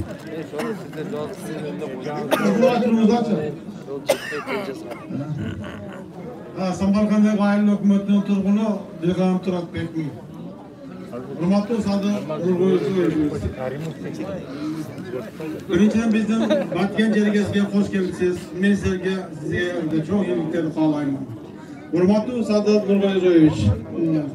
Bugungi kunda milyondan qarabam el sizden çok ümit ortib, yana ertaga saylov qanday bo'ladi, saylovdan keyin qanday zaman bo'ladi degan çok so'rov tug'ilib, albatta zamanımız yaxshi yoqqa o'zgarib, Qirg'iziston yaxshi yo'lga tushadi degan umidimiz bor-da. Hurmatli Sadir Nurg'o'yevich. Siz bana chegara joyida suylag'inglar dedi. Ova, men chegara joyida suylag'ayman. Biroq mizonsiz bizning cho'ngdordun Salaqlar o'tib ketgan yerlar joyida so'zimni bo'lib qo'ying. Suylag'inglar degan yo'qmi? Qayra so'rab berib, qaytalana berib dedim. Chegara masalasida biz именно o'sha masala bo'yicha keldik. Ani qarab chechamiz. Men o'tib ketgan yerlar joyida bir aytib qo'ygim keldi-da. Bu bardug'ini yuragingizda o'yib turadi-da. Chegara emas, biroq mizonsiz o'tib ketgan yerlarni aytaman.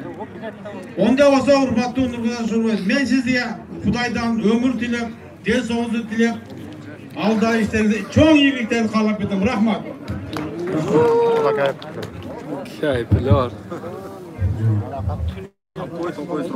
Assalamu alaikum, Sadır Nurko'yevich. Men Aqsay hökümetinin Köktaş aylık turgunu olapçı. Mana şu Köktaş aylığımızda özünüz görüp жатасыз, köpten beri uruş bolup kelip жатат, 89 жылдан beri, Tacik-Kırgız boyunca. Oşanda mana hazır mana 2015 жылдан өтө катты уруш болду. Mana şondan beri mana 4 ayal, 4 balаны камады, özünüz uksаңыз керек. Hazır 30 minden 120 mingler salганчы 9 ay sürdürüldü.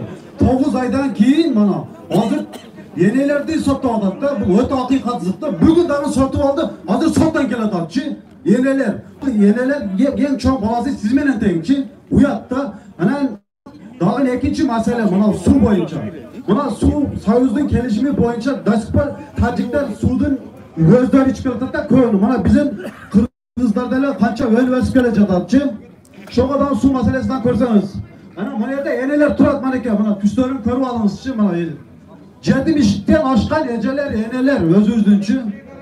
Ana ki mana çekerada Caşlar Partisi ketodat mana Köktaş ayılında, Aksay ayıl hükümeti, Aktatır ayıl hükümeti bardığı ketodat. Oşa jerdeki ülüş yerlerdi azavatla transferansiya kılıp berseniz, oşa yerlerge işxanalarda açıp Caşlardı karmak basanız. Kundan kunga Tacikler kolayıp ketat da. Misalı iki memleketin kelişimi var, strayka kılbaş gerekti. Tacikler straykanı bacıratada, Kırgızlar bacıratamaydı. Biz hele strayka başlasa, bizim pograniçler gele, özüzdün hükümeti özgeletçi. Özüzdün hükümeti özgelet. Bu hakikatsızlık değil. Közünüz körüp duratçı Tacikler yakadaş kılıysa aldan. Biz agrejler yakıp zıplarmaya tartsak dağın, bizge mümkün emez. Bu kankay bu. Cürenin kürk edecek. Şoğlası siz konuk alpazınız. Keçiraz tatı söylememiz. Sizden kitapta orada 4 bala çıktı öylece kamalgan boyunca. Balanın iki tanesi bir hafta jattı İBS'te. Hazır çıktı o eş. Çıkkan. Sotu bütken bırak. Bu zaten koyup taşıgançı çekirasın koruğun baldarga. Bu çekirasın koruğun yegelerde bütün sotu orada kaza yakıyorlar. Tuttu. Oblastın prokuroru şu yerde oturup o sottolup atkan eneler boyunca gömül burunuz. Жооп кататканды токтоткула. Анан элден да суранып кетем, самырдуулук кылып сиздер биринчи баштабаңыздар. Жол тозбогула, чек арадан баягы конфликт чыгып кетсе, баягы өзүбүздүн күч органдары бар. Мына кече күнү чыкты эле мен ички иштер министрине тапшырма берип, Соғдийский облусунун ички иштер эмеси менен сүйлөшүп, тынчтандырдык да. Ушундай жол менен гана биз чечели. Бизге убакыт гана берип туруңуздар, көп сурабайбыз. 3 ай, 6 айлык убакыт бергиле болду. Ana sizlerden elden de suranıç, konflikte barbanızda, yol tozu, janagınday birincilerden bolup taşırgıtı, oğ atuğa barbanızda, çeçilmegen mesele bolboydu. Bardığın süйлөшүүлөр жол менен чечебиz. Ana mo enelерди соттогонду токтоткула, жооп тартkanды, балдарды да жооп тартканды токтоткула. Ал эми салынган штрафтар боюнча мен көңүл бурам. Bizde 265. stadya boyunca çöktü de hazır sot koruvatat. Tamana bundan sotka geldik. Ertemiz bundan sotka çıkarvatat. Bizi kılmışken de kol koydurgandan biz düşüngen emesmiz. Biz jol kiracı gününe 80 somdan 160 somdan yerden karz alıp bakıp gelvatağız. Misal benim yaşım 70'e girdi. Özüm budur acıgar kıyım. Allah'ta Kuday'ın yolda yürüyen adamın. Şekli de kol koydurup 265. stadya boyuncadır sotka gözü vatat. Облустук прокурор сизге тапшырмады, караңыз. Карап калыстык менен чечип бергиле, жоопко тартканды токтоткула мындай.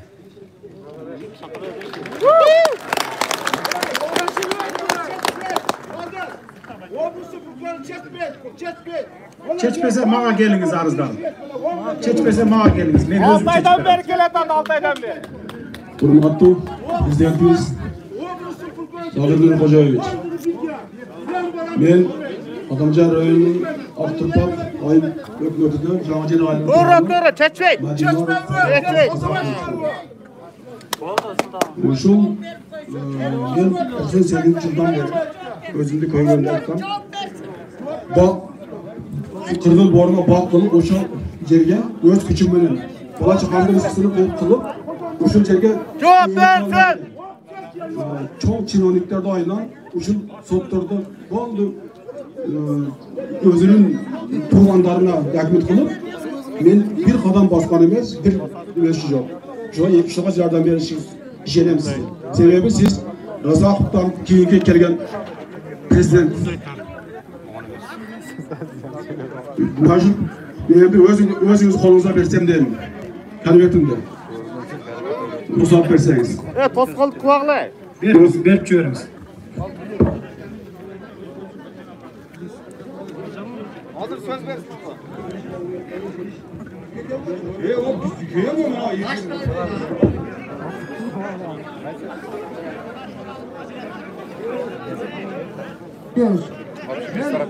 Ko'ktaşıvanga javob bersin. Bododir ayilining turg'uni bo'laman. Yoshim 83 ta. Mana shu Vatanga kelganingizga rahmat, shu xush kelibsiz. Salomat bo'ling. Mana shu qancha yildan beri odamlarning ko'zi uyqudan olgan ekan.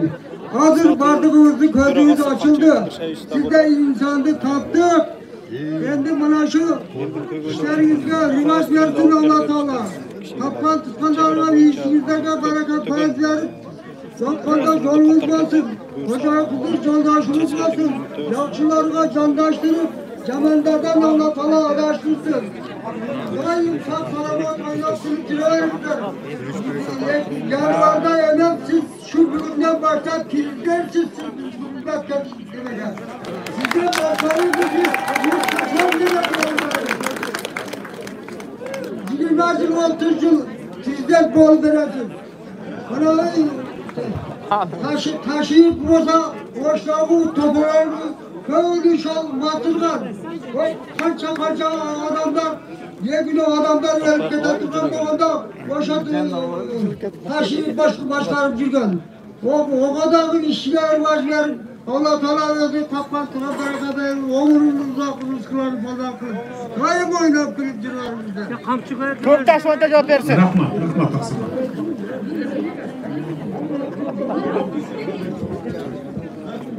Beredi.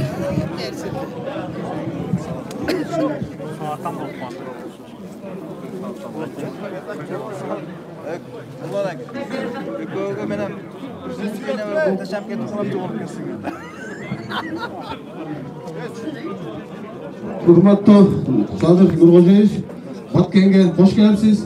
Sizning tayiningizdan boshqadan bizning kunimiz ochiq turadi. Hoş kelibsiz.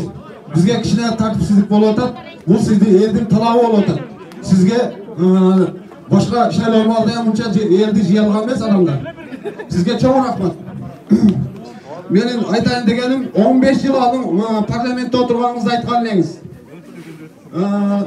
O'sha vaqtda Bakiyev ekan, Atambayev ekan bilmayman. O'shanda chegarani bugun chechmasangiz 100 million yo'q deb.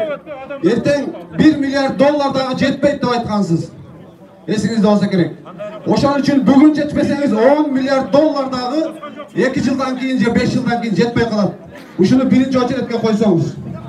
Anan bu mümkünçülüktü Sadir Nurg'o'jayev sizga Xudoyim berdi. Boshqa el dag'i bergan yo'q, boshqa dag'i bergan yo'q. Hech kimdan o'yga kelmagan narsa bo'ldi. Bu Xudoydan bo'ldi. O'shaning uchun bu mümkünçülüktü yaxshi foydalanib, murunqi prezidentlar biri dag'i mümkünçülüktü yaxshi foydalangan yo'q. O'shalar tarixda jamoat bilan qoldi. O'shaning uchun boylig'idagi, biyligidagi yordam bera olgan yo'q. O'shaning uchun boylik, biylik demay shu el uchun mümkünçülüktü yaxshi foydalansangiz degan yaxshi tilagimiz bor. Men Qarabağ Kengeshining deputati Dilshatov aytmay qoldim. Rahmat elim Tura 15 yıl burun aytqanim var. Bu 2005-yılı olçu anda Bakiyev prezidentile aytqanım oşo bulamdan ulan berilip jılıp ketip bizdin territoriyaga kirip kelatat, keyin milliardlar jardam berбей калат деп. Мына уже 15 жылдан кейін Тура чыкты. Тура 8 yıl burun Kumtörдү алалы катастрофа болгон ата, адамдарыбыз өлүп кетет деп айткан анда дагы болбой, бут бозуп, чырылдап, мени түрмөгө салганга чейин барышкан. 8 жылдан кийин мына чындык чыгып, менин айтканым туура, ошо көргөзгөн жолум туура болуп, анын эми билип атасыңар. Бирок кеч болуп атат. Катастрофа болуп, адамдарыбыз өлүп, денеси табылбай калды мынакей. Ташка жаназа окудук, 1 жыл мурун былтырлар экен. Анан эми мына азыр дагы айтып атамын. Конституциялык реформаларга баралы. Мына тескери жолго түшүп алып барып туруп мына сазга такалдык, жарга такалдык. Эми могу жол менен кетели, ушул жол даңгыр жол болот десем, ошол эле 15 жыл мурун, 8 жыл мурун каршы чыгып, мени түрмөгө чейин салган адамдар бүгүн да буттосуп атат мына. Ушуга жок туура эмес, биздин айткан менен кетти, партийный болуш керек, анан мындай болуш керек, тигиндей болуш керек деп. Бирок мен алардын жолун дагы деле баягы тупиковый жолго барып такаларын көрүп турам. Мен көрсөткөн жол даңгыр жолго кете турган жол. Мына ушуган бут тосуп атышат. Бирок биз колдон келишинче аракет кылабыз. Бүгүн сындасың мени, 1 айдан кийин сындасың, 2 айдан кийин сындасың, бирок 1 жылдан кийин мен көрсөткөн жол түз жол экенин мен сиздерге сөз менен эмес, ишибиз менен далилдейбиз. Биз жасап аткан реформалар туура экен. Ошон үчүн сиздер карапайым калып колдоп берип турсаңар, калганынын бардыгы жакшы болот. Трансформация маселе боюнча меники Бүтөлөк Садыр Нургожоевич. Трансформация боюнча областтын жетекчисине, өкмөттүн өкүлүнө айттым, бүткүл област боюнча чогултуп алып мага барат. Анан бизде жатканда бар экен да, басылып жаткандар бар экен, кол коюлбай. Мен ага кол коюп берем, айттым трансформация боюнча. Салам алейкум. Түшүнүктүү кылып эле айттым. Садыр Нургожоевич, биздики сиздин өкмөттө сиздин жерди караган кыздар да турат. Эркин Ай деген кыздар турат. Биз өкмөтүбүз айлап, жылдап ошол жакта жатып атат, бияктагы иштерибиз калып кетип атат. Бүтүн алдында турат Мур Садыр Нургожоевич. Бизде 3000 тапшырма бердим, мына өкмөттүн өкүлүнө тапшырма бердим. Эркин Ай деген. Салам алейкум Садыр мырза. Баткенге кош келипсиз. Мен Болду, микрофонду кошорбечи. Биз Баткенден 12 километр алыста жашайбыз. Биздин жолубуз ушул мен эс тартып бала чагымдан бери оңул элек да. Ошол болгону 12 километр жол. Ошону оңдоп берсеңиз. Анан экинчи, биздин айылда садик жок, бала бакча. Балдар эски чайханада, ашар жолун менен курулган чайханада тарбияланат да. Ага дагы бакпай 3 сменадан тарбияланат. Бул маселени да чечип карап берсеңиз. Карабак айылы. Анан жакында бир арабтар келип мектеп куруп баштаган, аны дагы токтотуп коюшту. Шайлоо алдында эле өздөрүнүн реклама кылышту, кандай шайлоо өткөн жок. Ошол маселени да карап берсеңиз. Рахмат.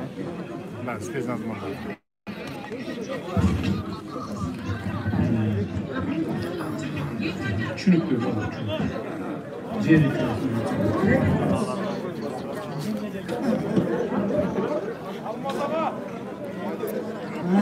Саламатсызбы, урматтуу Садыр Нургожоевич. Саламатчы. Мен Разаков айылынын тургуну, Разаков атабыздын неберелерден боламын. Сенин баштаган жолуң өзүң айткандай, аткара турган иштериң бүтүндөй өлүү инсан атабыздын жолуна көптөш келип отурат. Мен эң негизги айтайын дегеним, Разаков атабыздын 100 жылдыгы дагы өтө бир алгодалгы мезгилдерге туура келди.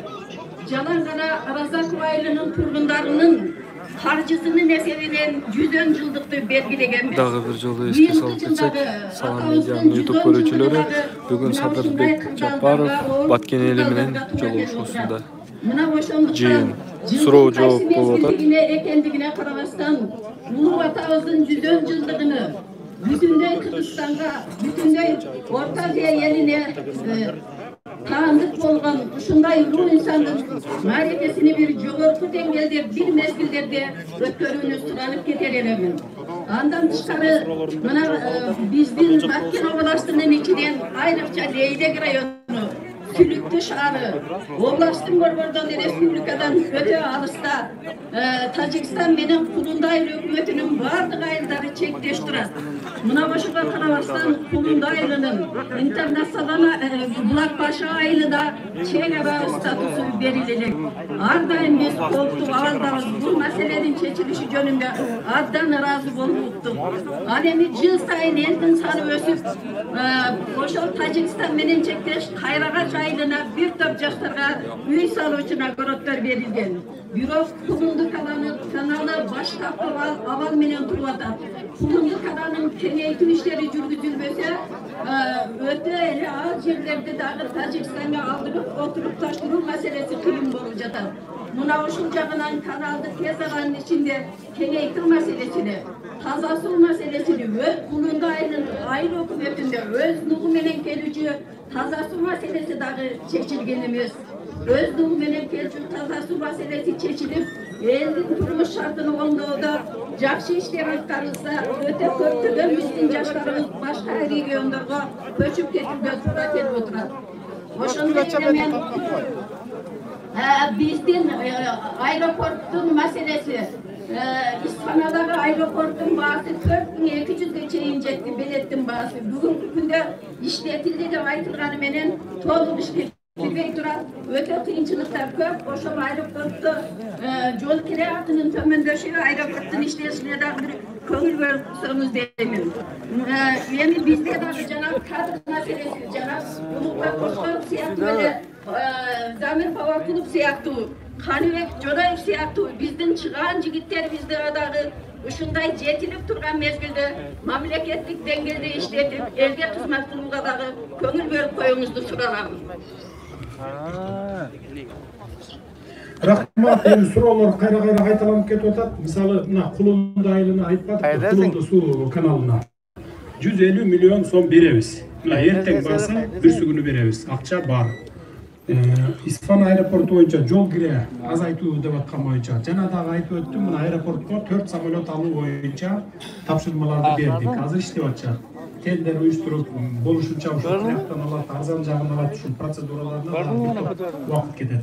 2 ay 3 ay vakit ketedi var görüyoruz. Bu jagına karayız. Anан эми урматтуу туугандар, мына суроого кезекте тургандар 50ге жакын адам болуп атат. Suroolor kaytalanıp ketip atat.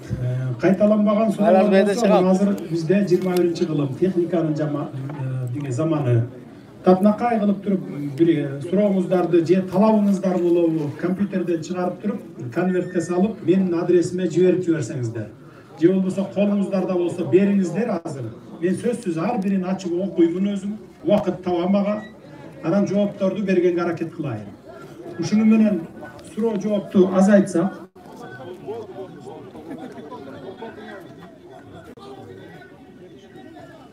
kana söylüyorsunuz, beriniz. Sizge beriniz, geliniz, beriniz. Alo, soramazsınız bu. Kiminle şu kişiye beriniz buna. Beriniz. Kana problemi olsaydınız. Uzmandır, sadır durgayım. Biz meseleleri kaytarmamız, bir kana meseleye toxtalamız men. Mana jana Kurunduga kanalda jardam berdiňiz, bizden mana kadam kaytar. 3 Aile hükümeti bir kanadan geçer, koca kayıtlarına. Sen doluğu 10 tut. Blok 30-40. Men ошол жөнүндө айттым аксакал, мынакей акча бар деп атпайм. Жана коррупционерлер түшүп аткан акчаны мен бөлүп бергенге менин укугум бар толук. Ошону мына эртең чечип берейин дедим го. Эми болду да Кулундуну кайра кайталай бербегиле да. Hoş geldiniz. Ben Kademca rayonu Markaz Aylı'ndan Musail Latifşan bolum. Bizi köp yıldan beri köy-köyümüz oşa bizdeki mektepten eskirgenligi. Oşa mektepte kurulganlığı men hazır 63'e kirgen bolsam, oşa mektepte 63'e kirgen hazır. Aşağı jolu menen okuvchilarning qo'li menen qurilgan, aşağı loy menen qurilgan. 10 yıldan beri qayralagan jerimiz qolmadi. Oşaga defterge, temir defterge yozib qo'ysanmiz. Shu mektepte qurilishida jini qaytishadi. 19-20, mana 21-ci kelvata. Oşağıda kuruluşlar camıdan mektep çalışma jardan bersin. Bir de tipoval mektep yok bize ayın hükümette. Şuna jardan berip koysunlar.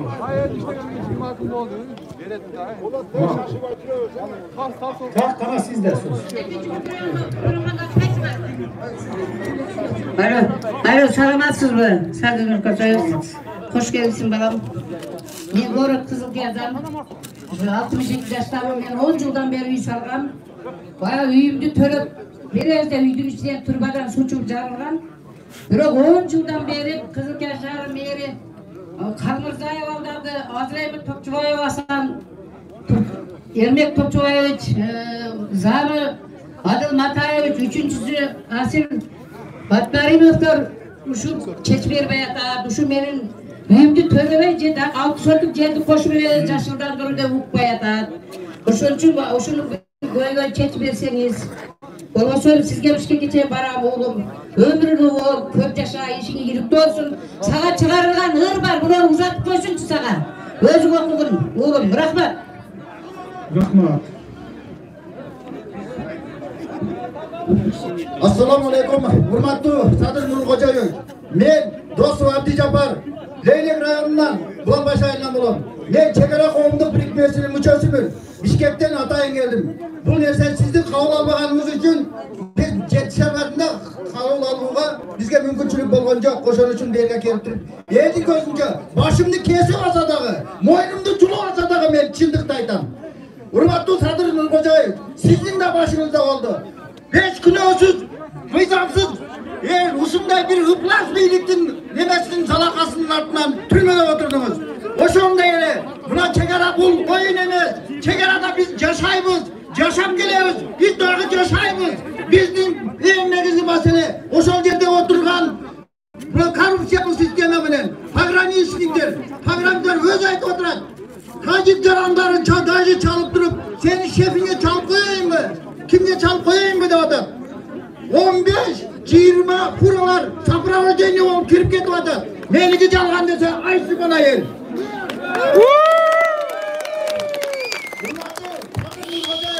Men Çekara Qo'mduk birikmesini Saparali Börübayev başlagan. Şu qo'm tüzüp, uşul ayıldagı ilagan enelerdi, ar bir ayıldarga elge kirip, ahvalını surap, oşal ilagan enelerdin koz yaşını öz gözüm menen körgönmün. Uşul yerde soğuş bolsa, Kur'an bakarı, beküne bizden ballardı kamap, beküne bizlerden ballardı yeme kılmazsın. Anan gözümden ceket suran için, men Bulakbaşı ayırgan olduktan, benim mektebimde kulak kara turgan vakt kelip kaldır. 400 bana okuyup, dualdı taş menen urup koygan. Bu meseleni Түшүнүктүү. Мына бул жерде бардыгыңар катышып отурасыздар. Көч түзүмдөрү, жетекчилер, өкмөттүн өкүлү Баткендеги бардыгыңарга кулак кагыш. 15-20лап антип сопровождение менен өткөрүп аткан контрабанданы токтоткула. Эртеңден баштап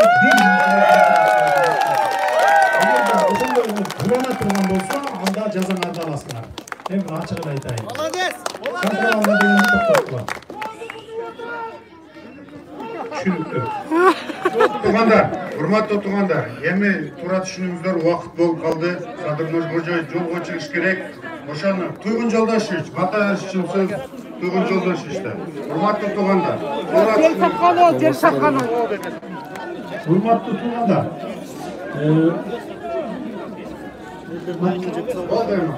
Урматтуу Баткендик туғандар, мынакей эми маған кат жүзүндө талабыңыздарды, суроңуздарды жибериңиздер. Сөзсүз жооп болот. Анан Кудай буйрса кийин кенен убакыт болгондо бир 3 күнгө атайындап келебиз. Азыр болсо жакын арада болсо мына Камчыбек Кыдыршаевич келип, чек-ара маселеси боюнча иштеп баштайт. Эл менен жана кошула мамлекеттер менен. Рахмат. Рахмат сиздер менен салам медиасы болуп өттү. Баткендеги Садыр Жапаров менен Çok rahmat. Bardığınızlarga bir menен birge olganыңыздар үчүн бардыңыздар подписация басып каналга жазылып коюңуздар. Akjoltoy bolup işley verin. Kırgız eline, Kırgız memleketine adilet, taza, çıldık bilen hizmet kılaveriniz. Te ata-babalar bekar aytkan emes. Tuğra bide tuğan joktu. Uşul tuğdu biyik götörüp Kırgız eline, Kırgız memleketine ынтымакта, достукта dünya yüzüne tanınıp Kırgızstan'da düngülötüp östüre veriniz. İşinizge Kuday Teala oğumat versin.